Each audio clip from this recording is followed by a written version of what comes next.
And also want to ask you about the NBA. I mean, Phil Jackson, for example, he recently was talking about how he thinks it's become too political. He kind of walked that back a little Yeah. bit. What are your thoughts just in general on the league and, supporting things like Black Lives Matter, for example, publicly? What are your thoughts on that, and how does that compare to the time you were working with on NBA games? Well, the NBA on NBC is from 1990 to the early 2000s. It was a different era. The NBA was always a progressive league in the best sense of that term. They were better about minority hirings, both on the court in terms of coaches, but in the league offices and front offices of teams. So that was a great thing. But outward political statements were not as prevalent as in past recent years. Right after the George Floyd incident and during COVID, the NBA was in a bubble in Florida.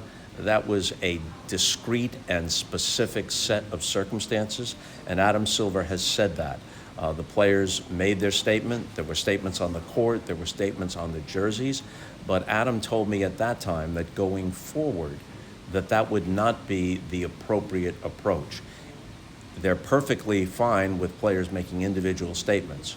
But no matter how people may feel, no matter where they may fall on the political spectrum, when they come to a game, except in the most unusual of circumstances, they want to put that aside. So that shouldn't be put upon them or thrust in their face on the court or with specific messages, because there are so many places for people, no matter what their point of view is. There are so many places to make those points and have those discussions. And the league should facilitate those discussions.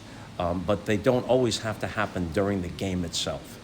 Right, right. And of course, there's a fine line between entertainment and then the activist side. And you have to, entertain, but at the same time, individual players, like you said, might outside of the game voice their opinions. And we have to acknowledge that the fame and the interest that provides that platform for people in sports can be used constructively.